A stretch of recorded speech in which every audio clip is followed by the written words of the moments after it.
Hello दोस्तों, YT study गुरु में आपका स्वागत है।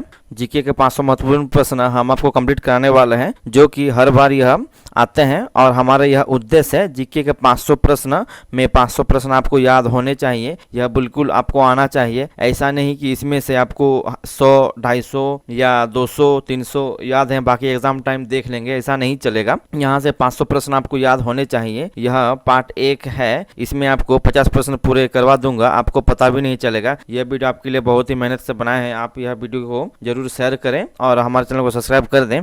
पूरी शिद्दत से आपको यह वीडियो देखिएगा, आप मन लगा कर के देखिएगा। 500 के 500 प्रश्न आपको याद होने चाहिए। बिना देर किए स्टार्ट करते हैं हम वीडियो को। पहला प्रश्न आपके स्क्रीन के सामने। संविधान सभा के संवैधानिक सलाहकार थे, संविधान सभा का संवैधानिक सलाहकार कौन थे? आपका उत्तर हो जाएगा sir BN Rao. Sir BN Rao जो कि संविधान सभा के संवैधानिक सलाहकार थे। जो मेरे दोस्त जेपीएससी के फॉर्म भरने वाले हैं, आप जेपीएससी के फॉर्म अतिरिक्त भर दें, इसमें आप टाइम ना लगाएं। ठीक है, चलिए देखते हैं अगला प्रश्न। वीडियो को जरूर शेयर कर दीजिए मेरे दोस्त, वीडियो को आप शेयर जरूर कीजिए। मंत्रिमंडल शब्द का उल्लेख किस अनुच्छेद में है? मंत्रिमंडल शब्द का उल्लेख आपका किस अनुच्छेद में है? अनुच्छेद 352। अनुच्छेद 352 में मंत्रिमंडल शब्द का उल्लेख किया गया है। इसमें पूरे मंत्रिमंडल का विस्तार से उल्लेख किया गया है अनुच्छेद 352 में। ठीक है, ऐसे प्रश्न जेपीएससी जेसीएससी में आए हैं आपके प्रश्न सेट में। आप वीडियो को अंत तक बने रहें। ठीक है, चलिए देखते हैं अगला प्रश्न। डॉक्टर भीमराव अंबेडकर जिस प्रदेश से संविधान सभा में सदस्य थे, किस प्रदेश में डॉक्टर भीमराव अंबेडकर संविधान सभा से में सदस्य थे? तो आपका उत्तर हो जाएगा मुंबई। मुंबई से डॉक्टर भीमराव अंबेडकर संविधान सभा के सदस्य बने थे, मुंबई से। ठीक है, चलिए देखते हैं अगला प्रश्न। जो भी मेरे दोस्त चैनल पर नए हैं, चैनल को सब्सक्राइब कर बेल आइकन दबा दीजिए, ताकि हमारे द्वारा जो भी जेसीएससी या अदर कोई रिलेटेड एग्जाम्स का वीडियो है आपको कम से कम मिलता रहे नोटिफिकेशन के द्वारा। ठीक है, चलिए बढ़ते हैं अगला प्रश्न में। राष्ट्र ध्वज की डिजाइन जिस तैयार की थी, राष्ट्र ध्वज की डिजाइन जिसने तैयार की थी? आपका उत्तर आपका हो जाएगा मेरे दोस्त, जिसने तैयार की थी, आपका उत्तर हो जाएगा पिंगल वेंकैया। पिंगल वेंकैया ने राष्ट्र ध्वज की डिजाइन तैयार किया गया था, पिंगल वेंकैया के द्वारा। ठीक है, चलिए देखते हैं अगला प्रश्न। आधुनिक भारत का मूल कहा जाता है? आधुनिक भारत का मूल किसे कहा जाता है? डॉक्टर भीमराव अंबेडकर को। डॉक्टर भीमराव अंबेडकर को आधुनिक भारत का मूल कहा जाता है। ठीक है मेरे दोस्त, चलिए बढ़ते हैं अगला वीडियो में। दोनों सदनों की संयुक्त बैठक बुला सकता है? दोनों सदनों की संयुक्त बैठक कौन बुला सकता है? तो आपको उत्तर हो जाएगा राष्ट्रपति। राष्ट्रपति ही है जो देश में दोनों सदनों की संयुक्त बैठक बुला सकता है। राज्यसभा, लोकसभा, दोनों सदनों की संयुक्त बैठक बुला सकता है। आपका हक है राष्ट्रपति को। ठीक है, चलिए देखते हैं अगला प्रश्न। शेष के विरुद्ध अधिकार किस अनुच्छेद में के अंतर्गत आता है? शोषण के विरुद्ध अधिकार किस अनुच्छेद के अंतर्गत आता है? आपको उत्तर हो जाएगा अनुच्छेद 23 और 24, आर्टिकल 24 एंड 23 के अंडर आता है आपका शोषण के विरुद्ध अधिकार। जो भी शोषण के विरुद्ध अधिकार होता है, इसमें आपका शोषण के विरुद्ध जैसा भी आपका जो भी अधिकार है जिसका उल्लेख आर्टिकल या अनुच्छेद आपका 23 और 24 में उल्लेख किया गया है। ठीक है, चलिए देखते हैं अगला प्रश्न। भारत के पहले गृह मंत्री थे, भारत के पहले गृह मंत्री कौन थे? तो आपको उत्तर हो जाएगा सरदार वल्लभ भाई पटेल। सरदार वल्लभ भाई पटेल भारत के पहले गृह मंत्री थे। ठीक है, चलिए देखते हैं अगला प्रश्न। फास्ट यह वीडियो आपके द्वारा हमारे द्वारा किया जा रहा है, 10 मिनट में यह आपको खत्म कर देंगे पार्ट 1, और पार्ट 2 बहुत ही जल्द आने वाला है। आप हमारे साथ बने रहें। भारत के पहले रक्षा मंत्री कौन थे? भारत के पहले रक्षा मंत्री सरदार बलदेव सिंह। सरदार बलदेव सिंह जो कि भारत के पहले रक्षा मंत्री, डिफेंस मिनिस्टर के रूप में इन्हें नियुक्ति किया गया था। सरदार बलदेव सिंह को 1949 में इन्हें नियुक्ति कर दिया गया था। ठीक है, चलिए देखते हैं अगला प्रश्न। भारत के पहले वित्त मंत्री कौन थे? भारत के पहले वित्त मंत्री थे आपके आर.के. शमुखम चेट्टी। आप आर.के. शमुखम चेट्टी जो कि भारत के पहले वित्त मंत्री, फाइनेंस मिनिस्टर भी आप कह सकते हैं, यह भारत के पहले थे आर.के. शमुखम चेट्टी। ठीक है, चलिए देखते हैं अगला प्रश्न। भारत के लिए पहले केंद्रीय शिक्षा मंत्री कौन थे? भारत के लिए पहले केंद्रीय शिक्षा मंत्री थे आपके मौलाना अब्दुल कलाम आजाद। मौलाना अब्दुल कलाम आजाद भारत के पहले शिक्षा मंत्री, एजुकेशन मिनिस्टर के रूप में इन्हें नियुक्ति किया गया था, मौलाना अब्दुल कलाम आजाद को।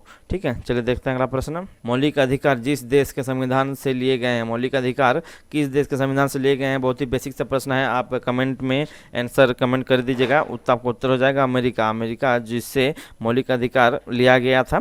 ठीक है, चलिए देखते हैं अगला प्रश्न। जिस संविधान संशोधन द्वारा दिल्ली को राष्ट्रीय राजधानी का दर्जा दिया गया, इस संविधान संशोधन द्वारा दिल्ली को राष्ट्रीय राजधानी का दर्जा दिया गया, तो आपको हो जाएगा 69वें संविधान संशोधन द्वारा यह किया गया। 69वें 69वें संविधान संशोधन द्वारा यह किया गया, जिसमें दिल्ली को राष्ट्रीय राजधानी का दर्जा दिया गया। 69वें संविधान संशोधन में यह किया गया, देख सकते हैं, बहुत ही महत्वपूर्ण प्रश्न है। 69वें संविधान संशोधन द्वारा यह किया गया। ठीक है, चलिए देखते हैं अगला प्रश्न। वेनेजुएला के घास के मैदान कहलाते हैं, वेनेजुएला के घास के मैदान किसे कहलाते हैं, तो आपको उत्तर हो जाएगा लानोज। लानोज जो कि यह ऑस्ट्रेलिया में उपस्थित है, जिसे वेनेजुएला के घास के मैदान कहलाते हैं। ठीक है, चलिए देखते हैं अगला प्रश्न।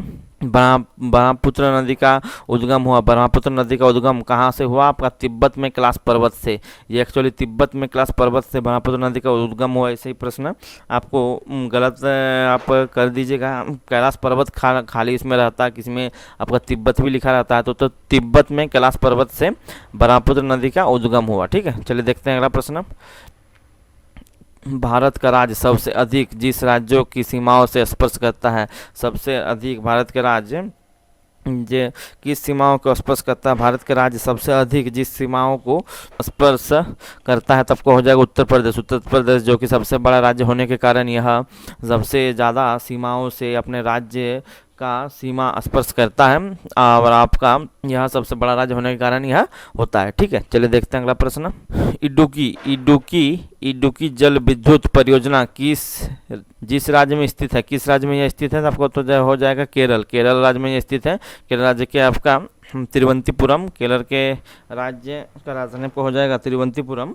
ठीक है, चलिए देखते हैं अगला प्रश्न। तुलबुल परियोजना जिस नदी पर स्थित है, तुलबुल परियोजना किस नदी पर स्थित है, आपका तुलबुल परियोजना जो कि झोलम नदी पर स्थित है। झोलम नदी पर यह तुलबुल परियोजना स्थित है। मध्य प्रदेश में तुलबुल परियोजना आपका झोलम नदी पर स्थित है। झोलम नदी भी इसे कहा जाता है।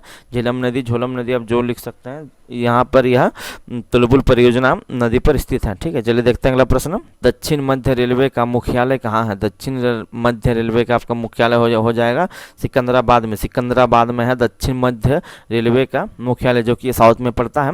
चलिए देखते हैं अगला प्रश्न। सरिस्का सेंचुरी जिस राज्य में स्थित है, तो आपका यह कहाँ स्थित है, सनिच्चा सेंचुरी आपका हो जाएगा राजस्थान। सनिच्चा जो कि वाइल्ड लाइफ सेंचुरी है, यह आपका स्थित है राजस्थान में। ठीक है, चलिए देखते हैं अगला प्रश्न। भारत के संविधान का सबसे बड़ा स्रोत है, 1935 का भारत शासन अधिनियम। 1935 का भारत शासन अधिनियम में आपका भारतीय संविधान का सबसे बड़ा स्रोत लाया गया था। ठीक है, चलिए देखते हैं अगला प्रश्न। पंचायती राज संस्थाओं को संवैधानिक मान्यता हेतु किस समिति ने सिफारिश की थी, आप किस समिति के द्वारा यह सिफारिश किया गया था, जिसमें पंचायती राज संस्थाओं को संवैधानिक मान्यता प्राप्त किया गया, इसमें मिल गया, आपका हो जाएगा लक्ष्मी मल्ल सिंघवी के द्वारा यह सिफारिश की गई थी, जिसमें पंचायती राज संस्थाओं को संवैधानिक मान्यता हेतु यह समिति का सिफारिश की गई थी, जिसमें आपका इसमें कुछ खास मान्यता मिली है। ठीक है, चलिए देखते हैं अगला प्रश्न।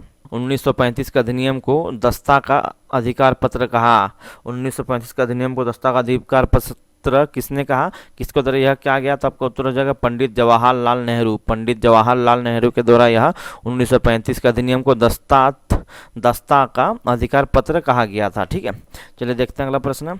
सरदार सरोवर परियोजना जिस राज्य पर संबंधित है, तो आपका सरदार सरोवर परियोजना किस राज्य पर संबंधित है, आपको हो जाएगा गुजरात में सरदार सरोवर परियोजना स्थित है।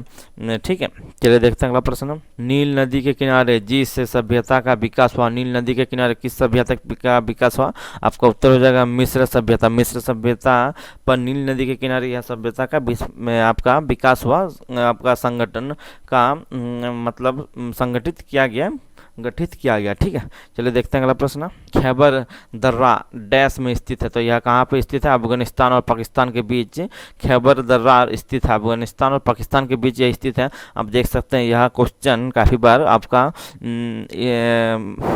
सेंट्रल गवर्नमेंट क्वेश्चन में, जैसे यूपीएससी आईपीएससी के क्वेश्चन में यह दिखते हैं। ऐसे ही आप तैयारी करके रखिए, ताकि कैसा भी प्रश्न आए आपको लग जाए। ठीक है, खैबर दर्रा स्थित है आपका अफगानिस्तान और पाकिस्तान के बीच। चलिए देखते हैं अगला प्रश्न। शहर अंगूरों के पैदावार के लिए प्रसिद्ध है। कौन सा शहर अंगूरों के पैदावार के लिए प्रसिद्ध है? आपको उत्तर हो जाएगा नासिक। नासिक जो कि अंगूरे के पैदावार के लिए नासिक प्रसिद्ध है। ठीक है, चलिए देखते हैं अगला प्रश्न। प्रथम विश्व युद्ध लड़ा गया। प्रथम विश्व युद्ध आपका कब लड़ा गया था? देख सकते हैं, बहुत ही महत्वपूर्ण प्रश्न है और ये बेसिक लेवल का क्वेश्चन है। 1914 से 1918 ईस्वी तक यह लड़ा गया, जिसमें आपका 4 साल के अंतराल में यह लड़ा गया प्रथम विश्व युद्ध, जो कि 1914 और 1918 ईस्वी तक यह लड़ा गया। ठीक है, अब देख सकते हैं उत्तर प्रथम विश्व युद्ध। चलिए देखते हैं अगला प्रश्न। शासन काल के दौरान मराठा तल्ला सर्वोच्च शिखर और सत्ता पर थी। मराठा सत्ता सर्वोच्च शिखर और सत्ता पर थी। आपका उत्तर हो जाएगा बालाजी बाजीराव। बालाजी बाजीराव के शासनकाल के दौरान मराठा सत्ता सर्वोच्च शिखर और सत्ता पर थी। यह सत्ता बहुत ही आपका नामी सत्ता थी। मराठा सत्ता जो कि सर्वोच्च शिखर, यह आपका 7वीं शासनकाल आपका थे बालाजी बाजीराव। ठीक है, चलिए देखते हैं अगला प्रश्न। भारत के अरब सागर और बंगाल की खाड़ी से लगे समुद्र तट की लंबाई है। भारत के अरब सागर और समुद्र तट की लंबाई आपका क्या है? बंगाल की खाड़ी से लगी समुद्र तट की लंबाई आपका हो जाएगा 6100 किलोमीटर। 6100 किलोमीटर जिसमें लंबाई है आपका भारत के अरब सागर और बंगाल की खाड़ी की लंबाई समुद्र तट की है आपका 6100 किलोमीटर। ठीक है, आप देख सकते हैं एकदम एग्जैक्ट यह निकाला गया है। ज्योग्राफी का प्रश्न बोल सकते हैं भारत के। चलिए देखते हैं अगला प्रश्न। कृष्ण नदी का उद्गम स्थल जिसके समीप है, किसके समीप है कृष्ण नदी का उद्गम स्थल? तो आपका हो जाएगा महाबलेश्वर। महाबलेश्वर के नज़दीक है, मतलब यह उसके नज़दीक ही आप बोलेंगे। कृष्ण नदी का उद्गम स्थल महाबलेश्वर के ही नज़दीक में यह उपस्थित है। ठीक है, चलिए देखते हैं अगला प्रश्न। भारतीय वायुसेना में कमीशन अधिकारी का सबसे छोटा पद है। भारतीय वायुसेना में कमीशन अधिकारी का सबसे छोटा पद आपका क्या है? पायलट अफसर। पायलट अफसर जो कि अभी भी यह भारतीय वायुसेना के कमीशन अधिकारी में सबसे छोटा पद है। मतलब भारतीय वायुसेना के उपस्थित जितने भी अधिकारी हैं, इसमें सबसे छोटा पद आपका हो जाएगा पायलट अफसर। पायलट ऑफिसर यह सबसे छोटा पद है। ठीक है, चलिए देखते हैं अगला प्रश्न। स्वतंत्र भारत के प्रथम गवर्नर जनरल थे, और स्वतंत्र भारत के प्रथम गवर्नर जनरल कौन थे? तो आपका हो जाएगा लॉर्ड माउंटबेटन। लॉर्ड माउंटबेटन जो कि स्वतंत्र भारत के प्रथम गवर्नर जनरल में यह उपस्थित थे। इन्हें नियुक्ति कर दिया गया था आपका, इन्हें यही थे तभी पद में सबसे प्रथम गवर्नर जनरल के द्वारा यह लॉर्ड माउंटबेटन के द्वारा यह लीड किया जा रहा था। ठीक है, चलिए देखते हैं अगला प्रश्न। भारत के प्रथम वायसराय थे। भारत के प्रथम वायसराय थे, मतलब यह स्पीकर बोल सकते हैं लॉर्ड कैनिंग। इन्हीं के द्वारा ही पूरा कार्य होता था। जो यह विपक्ष के लोग पक्ष के लोग इन्हें बोलते थे यह लॉर्ड कैनिंग, जो कि भारत के प्रथम वायसराय थे। ठीक है, चलिए देखते हैं अगला प्रश्न। भारत की प्रथम महिला राजदूत थी। भारत की प्रथम महिला राजदूत कौन थी? विजय लक्ष्मी पंडित। विजय लक्ष्मी पंडित जो कि भारत के प्रथम राजदूत के रूप में यह नियुक्ति हुई थी आपके पड़ोसी देश के लिए। चलिए देखते हैं अगला प्रश्न। भारत की प्रथम महिला पायलट थी। भारत की प्रथम महिला पायलट आपका कौन थी? आपको उत्तर हो जाएगा प्रेमा माथुर। प्रेमा माथुर जो कि भारत की प्रथम महिला पायलट थी जिसने उड़ान भरी थी। ठीक है, चलिए देखते हैं अगला प्रश्न। भारतीय वायुसेना की प्रथम महिला पायलट आपका हो जाएगा भारतीय वायुसेना की प्रथम महिला पायलट आपका हो जाएगा हरिता कौर देओल। हरिता कौर देओल जो कि भारतीय वायुसेना की प्रथम महिला पायलट यह नियुक्ति हुई थी। ठीक है, चलिए देखते हैं अगला प्रश्न। विधि दिवस मनाया जाता है। विधि दिवस कब मनाया जाता है? आपका 26 नवंबर को प्रत्येक साल विधि दिवस मनाया जाता है। ठीक है, देख सकते हैं आप एकदम बेसिक सा क्वेश्चन है। ऐसे ही प्रश्न आपको एकदम यूनिक प्रश्न आपको दिखेंगे एग्जाम में। जेपीएससी के इस बार विधि दिवस मनाया जाता है 26 नवंबर को। ठीक है, प्रत्येक वर्ष। चलिए देखते हैं अगला प्रश्न। प्रथम बार राष्ट्रध्वज फहराया गया। प्रथम बार राष्ट्रध्वज कब फहराया गया था? आपको हो जाएगा 26 जनवरी 1930 को भारत का राष्ट्रध्वज प्रथम बार फहराया गया था। ठीक है, चलिए देखते हैं अगला प्रश्न। शिक्षक संस्थानों में धार्मिक शिक्षा का प्रतिबंध अनुच्छेद के तहत लगाया जाता है। किस अनुच्छेद के तहत यह लगाया जाता है? तो आपका अनुच्छेद 28। शिक्षक संस्थानों में धार्मिक शिक्षा का प्रतिबंध इसमें लगाया जाता है। किस अनुच्छेद के तहत? यह आपका अनुच्छेद 28 के तहत यह लगाया जाता है। अनुच्छेद 28 इसमें आर्टिकल 28 में यह उल्लेख किया गया है। ठीक है, चलिए देखते हैं अगला प्रश्न। कांग्रेस के अधिवेशन में पूर्ण स्वराज की गठन हुई। पूर्ण स्वराज गठन हुई आपका लाहौर 1929 अधिवेशन, लाहौर 1929 अधिवेशन में पूर्ण स्वराज की यह गठन हुई थी। ठीक है, लाहौर अधिवेशन में यह गठन हुई थी जिसमें 1929 में यह हुई थी। चलिए देखते हैं अगला प्रश्न। मतदाता की आयु 21 वर्ष से घटाकर 18 वर्ष जिस संविधान संशोधन द्वारा दी गई। अब किस संविधान संशोधन द्वारा यह किया गया जिसमें मतदाता की आयु जो वोट डालते हैं उसकी आयु 21 वर्ष से घटाकर 18 वर्ष साधारण कर दिया गया। इसमें किस संविधान के द्वारा यह किया गया? 61वां संविधान संशोधन जो कि 1989 में हुआ था। यह 61 संविधान संशोधन जो कि 1989 में यह पारित किया गया था। ठीक है, चलिए देखते हैं अगला प्रश्न। भारतीय वायुसेना का प्रथम अधिकारी जिसने परमवीर चक्र प्राप्त किया, यह कौन प्रथम अधिकारी था जिसने परमवीर चक्र प्राप्त किया था? भारतीय वायुसेना के प्रथम अधिकारी थे आपका निर्मलजीत सिंघो। निर्मलजीत सिंघो जो वायुसेना के प्रथम अधिकारी थे जिसने परमवीर चक्र प्राप्त किया था। ठीक है, चलिए देखते हैं अगला प्रश्न। भारत की प्रथम महिला लोकसभा अध्यक्ष, भारत की प्रथम महिला लोकसभा अध्यक्ष कौन है? तो आपका उत्तर हो जाएगा मीरा कुमारी, जो कि भारत की प्रथम महिला लोकसभा अध्यक्ष के रूप में इसे नियुक्त किया गया था। यह आपका करीब 1950 को यह नियुक्त किया गया था। ठीक है, चलिए देखते हैं अगला प्रश्न। भारत के प्रथम साम्यवादी लोकसभा अध्यक्ष थे, भारत के प्रथम साम्यवादी लोकसभा अध्यक्ष थे, तो आपका उत्तर हो जाएगा सोमनाथ चटर्जी जिन्हें साम्यवादी लोकसभा अध्यक्ष के रूप में नियुक्त किया गया था। भारत के पहले मुख्य चुनाव आयुक्त कौन थे? आपको बहुत ही महत्वपूर्ण प्रश्न है, देख सकते हैं। भारत के पहले मुख्य चुनाव आयुक्त कौन थे? तो आपको उत्तर हो जाएगा सुकुमार सेन, जो कि भारत के पहले मुख्य चुनाव आयुक्त के रूप में नियुक्त किया गया था। जो मेरे दोस्त को यह वीडियो अच्छा लगे वीडियो को लाइक कर वीडियो को शेयर जरूर कर दीजिएगा, और हाँ जिसे भी मेरे दोस्त अच्छा लगे वीडियो को सब्सक्राइब दीजिएगा हमारे चैनल को। YT स्टडी गुरु में मिलते हैं आपसे अगले वीडियो में।